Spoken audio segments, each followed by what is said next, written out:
সুপ্রিয় দর্শক, আসসালামু আলাইকুম। আজও আংশিক গ্যাজেট প্রকাশ, অবসর ভাতা ১০০% সহ অর্থ মন্ত্রণালয়ের অনুমোদন পাস। ১ জুলাই থেকে কার্যকর নবম পে স্কেল। প্রধানমন্ত্রী তারেক রহমান আজ অবসর ভাতা বৃদ্ধিসহ আংশিক পে স্কেল বাস্তবায়নের নতুন পদক্ষেপ নিলেন। তিনি বাংলাদেশের ২৪ লক্ষ সরকারি চাকরিজীবীদের অর্থনৈতিক অবস্থা নির্ণয় করে শেষ পর্যন্ত আজ গ্যাজেট প্রকাশের অনুমোদন দিলেন। তার অনুমোদনের অপেক্ষায় সরকারি চাকরিজীবীদের বেতন বৃদ্ধির বিষয়টি আটকে ছিল বলে মন্তব্য করেন সচিবরা।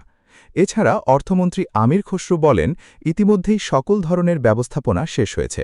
বাজেট সংক্রান্ত বিষয় থেকে শুরু করে পে স্কেল বাস্তবায়নের দিক নির্দেশনা খসড়ায় যথাযথভাবে উপস্থাপন করেন পর্যালোচনা কমিটির ৬ সদস্য ও পে কমিশন।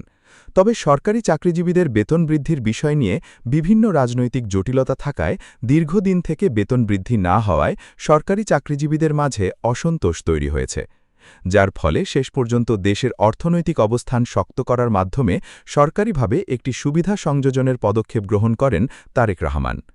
প্রধানমন্ত্রী অনুমোদন সাপেক্ষে বাংলাদেশের ২৪ লক্ষ সরকারি চাকরিজীবীদের বৃদ্ধি করা হলেও আংশিক আকারে তা বাস্তবায়নে প্রতিশ্রুতি গ্রহণ করা হয়।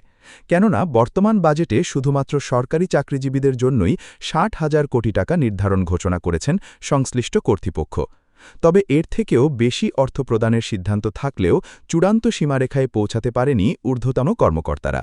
আপনারা অবশ্যই চ্যানেলটি সাবস্ক্রাইব করুন। আজ সংবাদ সম্মেলনে তারেক রহমানকে বিভিন্ন প্রশ্ন করেছেন, যাদের মধ্যে অন্যতম হচ্ছে অবসরকালীন সুবিধা ও কবে থেকে সরকারি চাকরিজীবীরা বেতন বৃদ্ধির আওতায় পড়বেন। প্রধানমন্ত্রী বলেন, অর্থ মন্ত্রণালয় ও সচিবদের কার্যক্রম ইতিমধ্যেই শেষ হয়েছে। আজ আমরা সচিবদের সঙ্গে বৈঠক করে গ্যাজেট প্রকাশ সহ বিভিন্ন বিষয় দিয়ে আলোচনা করেছি। চাকরিজীবীদের দাবির বিষয়গুলো বাংলাদেশের প্রত্যেকটি সরকারি পরিবারের ৬ সদস্যের আর্থিক দিকগুলো উল্লেখ করা হয়েছে। বিশেষ করে যারা নিম্ন গ্রেডের কর্মচারী আছেন, তাদের অর্থনৈতিক অবস্থান কিভাবে বৃদ্ধি করা যায় সেই বিষয়গুলো নিয়ে চূড়ান্ত নির্দেশনা প্রকাশ করা হয়েছে।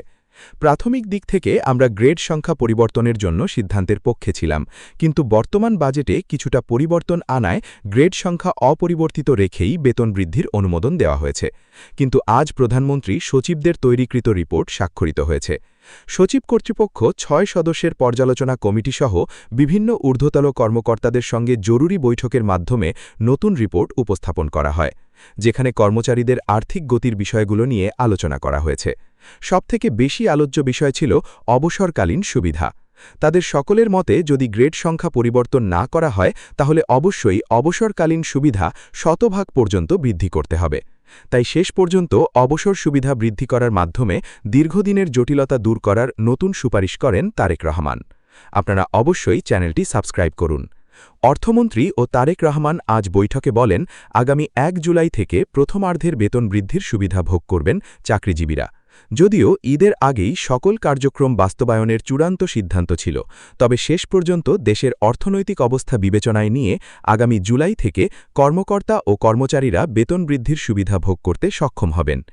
এছাড়াও যারা নিম্ন গ্রেডের কর্মচারী আছেন, তাদের জন্য এককালীন একটি ভাতা প্রদানের নতুন সুপারিশ করা হয়েছে।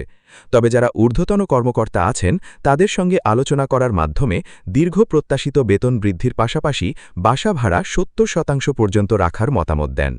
তিনি বলেন, আমরা সিটি কর্পোরেশন ও শহর অঞ্চলের সকল সেক্টরের চাকরিজীবীদের জন্যই ৭০% হারে বাসা ভাড়া নির্ধারণ করেছি।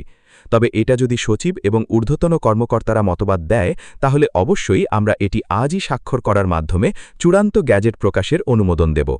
আমরা চাই সরকারি চাকরিজীবীরা বাসা ভাড়া থেকে শুরু করে সকল ধরনের সুযোগ সুবিধা সাময়িক সময়ের জন্য না পেয়ে পুরোপুরি যাতে পেতে পারে, সেই বিষয়গুলো নিয়ে কাজ করা হচ্ছে।